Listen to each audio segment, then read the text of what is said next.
On va juste rappeler un petit peu avant, si vous permettez, M. Sassoulineau, c'est quoi l'UPR? L'Union populaire républicaine, c'est le principal parti politique français que j'ai créé il y a 12 ans, qui appelle la France et les Français à sortir de l'Union européenne, de l'euro et de l'OTAN. C'est un parti qui maintenant a plus de 38 800 adhérents, ce qui en fait sans doute le troisième parti de France en nombre d'adhérents. C'est un parti qui est présent à toutes les élections et la preuve, c'est que maintenant, et pour la première fois, nous sommes présents aux élections municipales dans un certain nombre de villes de plus de 9 000 habitants. Notez bien qu'il y a plein de partis politiques qui ne sont pas capables de présenter des listes. Et je le dis d'autant plus que nous avons des contraintes que nous nous fixons. La première contrainte, c'est que nous nous présentons seuls. Nous ne voulons pas faire des alliances contre nature avec des partis politiques qui ne seraient pas d'accord sur notre objectif central, qui est la sortie de l'Union européenne. Or, il n'y en a pas beaucoup, à moins qu'on puisse dire, puisque je rappelle que ni le Rassemblement national ni la France insoumise ne veulent sortir de l'Union européenne. Ils ont quitté cet argument. Voilà. Et puis nous avons également des contraintes en matière d'éthique que nous nous fixons, c'est-à-dire que tous nos candidats, à commencer par Camille Nazarian, qui est candidat à la mairie de Montpellier, mais également toutes les personnes sur la liste, doivent avoir un casier judiciaire vierge. Je suis d'ailleurs sidéré que les autres partis politiques refusent de s'appliquer cette discipline, c'est de présenter des candidats qui ont un casier judiciaire vierge. Après, il ne faut pas s'étonner d'avoir des Patrick Balkany. Et nous allons non seulement avoir des candidats qui ont tous un casier judiciaire vierge, à Montpellier, comme à Nantes, comme à Antibes, comme à La Courneuve, etc., comme dans toutes ces villes où nous nous présentons, mais de surcroît, nous souhaitons que nous appliquons les 30 mesures proposées par l'association anticorruption Anticorps, qui veille à ce qu'on redonne du sens et de la noblesse et de l'éthique et de l'honnêteté à la politique. Ça veut dire quoi? Ça veut dire par exemple que pas plus de 2 mandats, pas de cumul des mandats, l'attribution des logements sociaux en parfaite transparence, pas de combination et pour les copains, les amis, la famille, etc. Éventuellement diminuer la rémunération des élus si l'on estime qu'ils sont trop payés pour ce qu'ils font. Voilà, donc ça fait partie, c'est un élément du programme. Voilà, plus d'éthique. Vous êtes pour le RIC alors? Oui, bien sûr. Alors ça, je ne vais pas empiéter sur ce que va dire Camille, parce que nous avons, en gros, 2 choses. Les élections municipales, il y a un programme local, montpelliérain, que Camille va présenter. On va en parler de suite après. Mais il y a aussi, dans les élections municipales, ça c'est très très important à comprendre, il y a aussi un programme, une vision nationale. Une vision nationale. C'est pour ça que vous présentez partout. Voilà. Si vous voulez, lorsque les gens votent pour le Rassemblement national, ils ont à l'esprit l'immigration. Mais un maire n'a pas de pouvoir en matière d'immigration. Ça ne les empêche pas de voter pour le Rassemblement national. Lorsque les gens, par exemple, aiment bien Mélenchon, ils vont voter pour une liste pour Mélenchon. Je ne sais pas s'il y en a une, je crois pas. Mais ils votent pour un esprit général. Donc ce que nous disons, c'est qu'il y a le programme local, mais il y a aussi le programme national. Et nous présentons un peu partout pour être la voix, en fait, de ces 55% de Français qui ont voté non à la Constitution européenne en 2005 et qui, on leur a imposé quand même par l'intermédiaire du traité de Lisbonne. Alors on aura peut-être l'occasion de parler un petit peu, même si c'est un petit peu accessoire dans la campagne pour Montpellier, mais c'est quand même des choses extrêmement importantes qui se passent en ce moment. Depuis le Brexit au Royaume-Uni, vous savez, on a fait peur aux Français, on l'a dit, ça va être l'apocalypse. C'est pas du tout l'apocalypse. Ça se passe très bien, ça va se passer de mieux en mieux. Emmanuel Macron, président de la République, a dit lui-même, à Valeurs Actuelles, il y a une semaine, il est à craindre que le Brexit se passe très bien, se passe pas si mal. Et que ça donne envie aux autres de faire bien pareil. sûr, bien sûr. Donc on est dans un changement de monde, et c'est nous qui incarnons cette nouvelle vision de la politique, c'est-à-dire que les Français récupèrent légitimement leur souveraineté et leur démocratie. Et c'est extrêmement important de prendre en main l'avenir de sa ville. On va rappeler votre âge, si on peut en permettre, parce que vous êtes quand même jeune. Oui, je suis très jeune, j'ai 23 ans. 23 ans, ça 23 ans, oui. C'est le plus jeune de tous les candidats, je crois. Oui, je pense que c'est bien aussi pour votre mouvement. Ça veut dire que vous intéressez à la jeunesse et que vous pensez, contrairement à d'autres partis, vous pensez déjà à promouvoir effectivement cette jeunesse qui doit monter. Absolument. Ça, c'est un point important, c'est que vous savez, je l'ai rappelé que notre mouvement propose la sortie de l'Union européenne et on a aussitôt des idées reçues que les gens ont à l'esprit. Ce serait un mouvement de personnes très âgées, de nostalgiques, et puis on voudrait se refermer du monde, et puis on n'aimerait pas les étrangers, et puis c'est tout le contraire. C'est tout le contraire. Nous avons à l'UPR, c'est un des mouvements les plus jeunes en nombre d'adhérents. Enfin, quant aux adhérents, j'ai dit qu'on avait plus de 38 000 adhérents. La moyenne d'âge est très faible, elle doit être de l'ordre de 40 ans. Et on a beaucoup de jeunes qui ont 20 ans, 25 ans, etc. Ça, c'est le premier point. Deuxièmement, on est ouvert sur le monde. Et je veux dire, tous les Français, de quelque origine que ce soit, sont les bienvenus. On a beaucoup de Français d'origine étrangère. D'ailleurs, Camille Nazarian, vos parents sont ici depuis un certain temps, vos grands-parents aussi. Mais il est d'origine arménienne, comme le dit son nom. Et c'est un Montpelliérain. Troisièmement, nous sommes ouverts sur le monde. Nous voulons renouer des relations avec le monde entier, notamment les pays de la francophonie. Et hier, pour tout vous avouer, nous sommes allés distribuer des tracts au quartier de la Paillade. J'ai eu, excusez-moi, c'est un peu ridicule que ce soit moi qui le dise, mais j'ai quand même eu un excellent accueil. Il y avait 60-70% des gens qui étaient là, qui venaient me voir, qui voulaient des selfies, des photos avec Camille ou avec moi. Et c'est d'ailleurs un quartier où on a fait aux dernières élections européennes 4,2%. Alors qu'il y avait 34 listes. Oui. Donc nous avons des espoirs de faire un vrai progrès parce que les gens, de plus en plus, connaissent notre mouvement politique, me connaissent personnellement, savent que depuis 13 ans, on dit toujours la même chose. On a été validé par les événements, que notre mouvement est un mouvement honnête, intellectuellement et financièrement d'ailleurs au passage. Il n'y a jamais eu aucune affaire nous concernant. Et puis que ce mouvement, maintenant, il a le vent en poupe parce que je vous parlais juste avant l'émission, il y a un article de Jean Quatremer dans Libération. Jean Quatremer, c'est un des journalistes les plus pro-européens qui soit de tout le paysage médiatique français. Il vient de faire un article dans Libération où il montre que, plus personne ne s'entend en Europe. Le truc est en train de partir dans tous les sens. Madame Merkel et les Allemands ne veulent plus mettre un sou. Les pays de l'Est sont là pour avoir le maximum d'argent. Il n'y a que Macron qui vaticine en faisant des projets qui ne sont suivis par personne. Et Jean Quatremer, journaliste à Libération, conclut en disant est-ce que finalement la construction européenne n'est pas un projet du 19e siècle, c'est-à-dire du 20e siècle, c'est-à-dire un projet en train de mourir. Je le crois profondément, mais ça n'est pas une mauvaise nouvelle, c'est une bonne nouvelle parce que ça ne veut pas dire que la France va se refermer sur elle-même, ni les pays d'Europe. Nous sommes dans un univers du 21e siècle, avec l'Organisation des Nations Unies, avec le Conseil de l'Europe, avec des liens d'amitié, de coopération qui ne se limitent plus du tout au continent européen. Mais ce dont ont besoin les peuples d'Europe, c'est vraiment d'un retour à la démocratie et d'arrêter que toutes les décisions, y compris par exemple la réforme des retraites, nous soient imposées par Bruxelles. C'est ça, le mouvement des Gilets jaunes a permis une prise de conscience en France de ce point de vue-là. Vous savez que le mouvement des Gilets jaunes et Étienne Chouard, qui était une des figures, il y en a un certain nombre de figures du mouvement des Gilets jaunes avaient appelé à voter pour notre liste aux européennes. D'ailleurs, sur la liste de Camille, il y a des candidats, une candidate notamment qui est une gilet jaune connue. Nous, ce que nous voulons, c'est redonner aux Français la possibilité, par exemple, de dire non à la réforme des retraites. Or, la réforme des retraites, elle est imposée par Bruxelles. Nous voulons également dire non à la fusion forcée des communes, qui est imposée par Bruxelles. Nous n'aimons pas la dislocation du tissu administratif français, les projets de suppression des départements qui nous sont imposés par Bruxelles. Nous n'aimons pas les euro-régions qui visent en fait au démantèlement de l'unité nationale. Je voudrais ajouter deux choses qui me paraissent très importantes dans ce qui vient d'être dit.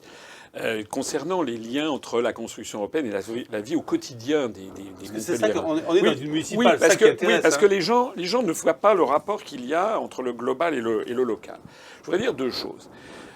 Sauf erreur de ma part, on fête cette année les 800 ans de la faculté de médecine de Montpellier, qui est la première faculté d'Europe quasiment. Oui. Et ben, en 1220, il y avait à Montpellier des étudiants qui venaient de l'Europe, de l'Italie, etc. Alors je le dis pour ceux qui nous disent « Ah mais il y a Erasmus, c'est un truc extraordinaire ». Nous, mais pas du tout. Ça a toujours existé. Alors maintenant, ça s'appelle Erasmus. Mais aujourd'hui, d'ailleurs, les étudiants, ils veulent quoi ? Ils veulent pas seulement circuler au sein de l'Europe, ce que nous approuvons.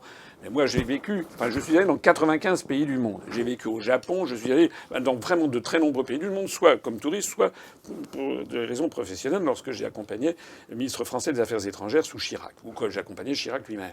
Eh bien, nous, ce que nous voulons, c'est développer des échanges avec le monde entier. Moi, j'ai un neveu qui est en Australie, il y a des jeunes Français qui veulent aller aux États-Unis, en Californie, au Japon, en Chine, etc. C'est le monde du XXIe siècle. Voilà. Donc il faut absolument retirer de l'idée, notamment des jeunes. Regardez Camille Nazarian, qui lui-même beaucoup voyagé aussi. Il faut absolument leur retirer l'idée que sortir de l'Union européenne, ça serait se refermer sur soi-même. C'est une idée délirante. C'est le contraire de la réalité. Et puis il y a une deuxième chose. Vous voulez un Erasmus mondial. Voilà. Oui. C'est ça. Mais il faut développer les échanges, mais pas uniquement au sein de l'Union européenne. Il n'y a pas, au XXIe siècle, il n'y a pas les pays torchons et les pays serviettes. Ça va pas. Il n'y a pas d'apartheid planétaire. Nous avons des liens avec l'Algérie, le Maroc, la francophonie, la Tunisie, Madagascar, le Vietnam, le Québec, mais aussi les États-Unis, le Brésil, le Japon, la Chine. Voilà, c'est le monde qui est maintenant à la portée des jeunes. Mais l'idée première de l'Europe, vous le reconnaissez, c'était cette idée qu'il n'y aurait plus jamais de guerre en Europe, Oui, il y aurait la paix retrouvée. Enfin, alors, ça, c'est encore un autre sujet. Je renvoie les personnes intéressées. J'ai fait une conférence qui s'appelle «L'Europe, c'est la guerre», où je leur montre comment, au contraire, la construction européenne est en train de nous entraîner vers un choc des civilisations. Notamment, vous savez qu'on a appris il y a quelques jours que les Français renforcent encore leur présence militaire à la frontière de la Russie. Voilà. C'est-à-dire, est-ce que c'est bien raisonnable que la France se déclare solidaire d'un pays comme l'Estonie ou la Lettonie, qui sont des pays qui commémorent chaque année les Waffen-SS, qui se sont battus contre l'Union soviétique? On commémore des soldats nazis quand même. Et la France est solidaire de ces pays et envoie des troupes face à la frontière russe. Mais je voudrais revenir sur autre chose, et qui est, par exemple, les questions de sécurité. Question de sécurité, à travers toute la France, il y a des problèmes de sécurité. Montpellier en fait partie, voilà. C'est vrai qu'on parlait, Ici, l'insécurité est flamboyante. Il y a une augmentation considérable. Je crois qu'il y a 85 attaques par jour. Enfin, c'est quelque chose comme ça. 84 faits de délinquance par jour à Montpellier. Voilà, 84 faits de délinquance par jour. Donc, Camille Nazarian, comme d'ailleurs les autres listes, en gros, propose quoi? De renforcer les effectifs de police municipale. C'est ce que vous proposez. Vous aurez l'occasion peut-être de le préciser. Mais moi, je voudrais dire quelque chose. Pourquoi est-ce qu'il y a cette délinquance qui ne cesse d'augmenter d'année en année? Est-ce que dans 6 ans, on va encore renforcer les policiers municipaux, et puis dans 12 ans, et puis dans 18 ans? Jusqu'où on va aller? C'est-à-dire qu'il faut une dégradation, en fait. Voilà, il faut la vie au quotidien, voilà. une dégradation. Il faut se poser des questions sur l'origine, les causes de la montée de la délinquance. J'y vois, moi, le développement du chômage, le développement d'une société avec des inégalités énormes, avec de plus en plus de pauvres. C'est pas, si vous voulez, l'INSEE a publié un document, enfin une étude, qui a montré qu'en 2018, le nombre de pauvres en France, c'est-à-dire de gens qui gagnent moins de 80% du salaire médian, a augmenté de 400 000 au cours de l'année 2018. C'est-à-dire 1100 par jour dans la France. Et on a maintenant 9 600 000 pauvres, je pense, fin 2019. Donc plus on a cette augmentation de la pauvreté, qui est renforcée par ailleurs par des phénomènes migratoires qui ne sont absolument pas maîtrisés, puisque je rappelle que depuis 1979 et le traité d'Amsterdam, les pouvoirs en matière migratoire ont été transférés à l'Union européenne, ce que Mme Le Pen, d'ailleurs, cache soigneusement. Elle promet des tas de choses, mais elle veut rester dans l'Union européenne, c'est-à-dire qu'elle n'a pas les moyens de remédier aux questions migratoires. Il y a également la montée du chômage, la montée de la pauvreté. Donc il faut se poser la question sur l'origine des politiques ultralibérales qui favorisent, selon le mode américain, une toute petite catégorie de gens ultra riches et une population française qui est en train de perdre du niveau de vie, sans compter les classes les plus populaires. Alors on le voit un petit peu avec les retraites. Voilà. Effectivement, les retraites, c'est ça. On empêche effectivement les gens les plus aisés de cotiser, sous prétexte que, bon, ben voilà... C'est ça. Or, nous avons l'euro... Alors qu'on avait un modèle quand même de répartition. Voilà. C'est-à-dire que tout le modèle social français, vous savez, les Français, c'est un pays qui a besoin de justice sociale. Je voudrais ajouter sur cet aspect de délinquance, c'est que vous savez ou vous ne savez pas, parce qu'on ne présente pas ça aux Français. Hein. C'est très très discret. Les Français, on leur montre des choses, je sais pas, l'affaire Griveaux, l'affaire ci, l'affaire ça, mais il y a des choses il y a des choses beaucoup plus importantes. Ce qui vient de se passer, c'est que au sein de l'Union européenne, Emmanuel Macron a cédé aux demandes américaines. On va faire entrer dans l'Union européenne 2 nouveaux États, la Macédoine du Nord, capitale Skopje, je ne sais pas si les Français le connaissent, et l'Albanie, capitale Tirana. Ces 2 pays vont entrer dans l'Union européenne. Vous savez quand même que ces 2 pays, et notamment l'Albanie, sont des pays qui sont tenus par des gangs et des mafias. C'est le lieu de tous les trafics de drogue, de prostitution, trafic d'êtres humains, trafic... Alors, et c'est tenu par rouges, hein. Bah, tous les feux rouges, mais est-ce que vous vous rendez compte que l'entrée de l'Albanie, d'une part, va nous coûter des milliards d'euros supplémentaires, et d'autre part, va favoriser la totale liberté de circulation, c'est-à-dire que, excusez-moi, mais est-ce qu'on n'a pas suffisamment déjà de délinquants venus d'Albanie? Est-ce que c'est nécessaire de faire entrer l'Albanie dans l'Union européenne? Alors, je dis ça parce qu'il y a bien une relation entre la construction, la prétendue construction européenne et les conséquences au quotidien. Au quotidien. Les Français, actuellement... On importe en fait un modèle social qui n'est pas au niveau de la France. Voilà. Et exactement. On met les Français en concurrence avec... Par exemple, il y a des gens qui disent, voilà, je vois ma feuille de paye. Moi, je vois des gens qui m'ont dit dans la rue, quand on était... Ils me disent, voilà, ils ont une retraite, une augmentation de 7 euros. Leur retraite, comment dirais-je, mensuelle, et au même moment, ils voient l'EDF qui flambe, ils voient la taxe pour les ordures qui flambe. On a un reportage, 30% d'augmentation en 10 ans. Voilà, la taxe des ordures qui flambe. EDF, hein. Donc les Français, ils voient leur niveau de vie qui diminue progressivement. Et il y a des gens qui disent, oui, mais ce qu'il faudrait, c'est une autre Europe avec un SMIC, que tout le monde est... Oui, mais s'il y avait un SMIC européen, d'abord les pays du Nord n'en veulent pas, mais le SMIC européen... En France, il est presque à 1 300 euros net, 1 280 euros. Bon, il est à 2 000 euros au Luxembourg, mais en Bulgarie, il est de 350 euros. Et en Albanie, je sais pas, ça doit être peut-être de 200 euros. Ça veut dire que si on fait un truc comment dirais-je, une moyenne générale, un SMIC européen, ça serait peut-être 500 euros. Et avec la directive des travailleurs détachés, si on continue comme ça, dans les années qui viennent, les entreprises montpelliéraines, elles diront à un Français, bah, écoutez, nous, on paye le SMIC européen, c'est-à-dire 600 euros par mois. Vous n'êtes pas d'accord? Eh ben, j'embauche des Albanais. C'est ça le problème. Et c'est bien corrélé avec la vie au quotidien que vivent les Montpelliérains. Je voudrais, là aussi, on va dire que parce que c'est important de rapporter tout ça au niveau des grands choix nationaux. Les problèmes la pollution, il n'y a pas de frontières. Oui, d'abord, il n'y a pas de frontières, oui, d'accord. Mais les problèmes de pollution, ils sont dus aussi à une agriculture hyper productiviste qui nous est imposée par les traités européens.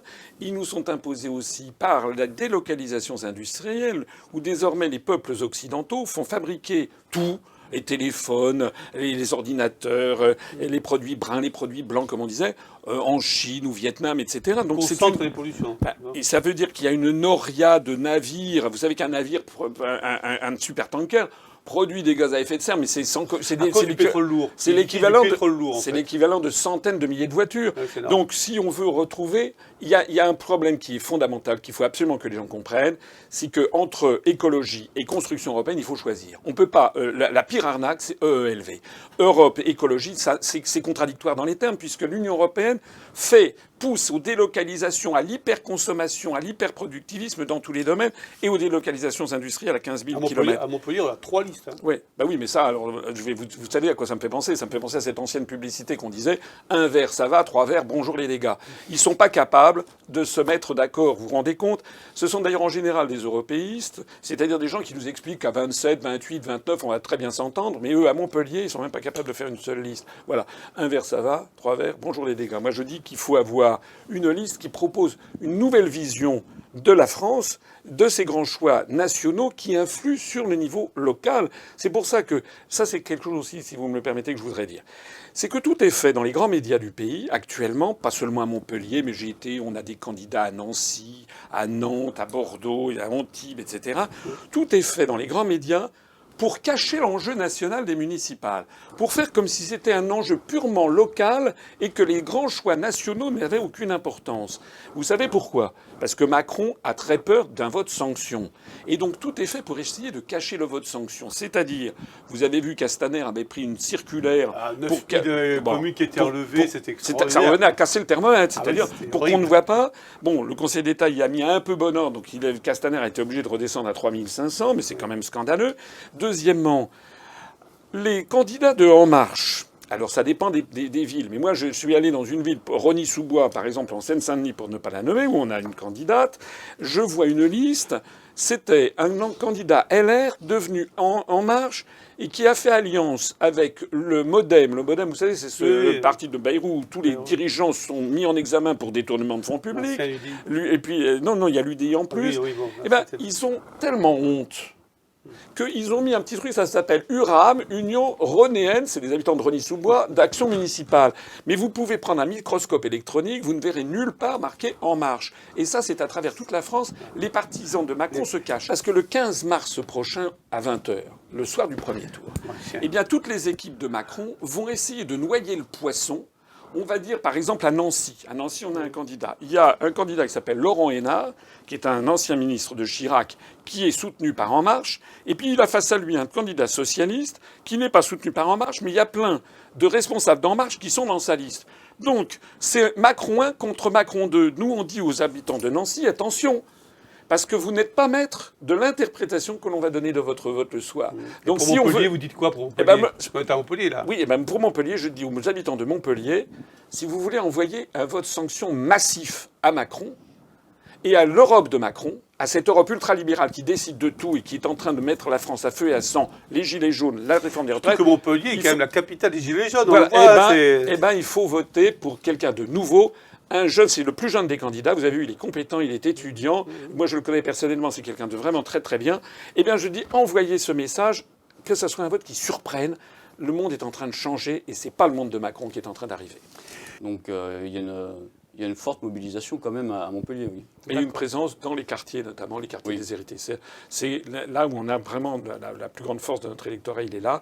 Et c'est injuste. Il faut lutter contre l'injustice. On ne peut pas avoir une société à 2, 3, 4, 5 vitesses. Nous, on est là très républicains. Il faut redonner une certaine justice sociale. C'est vraiment l'un des sens essentiels de cette candidature.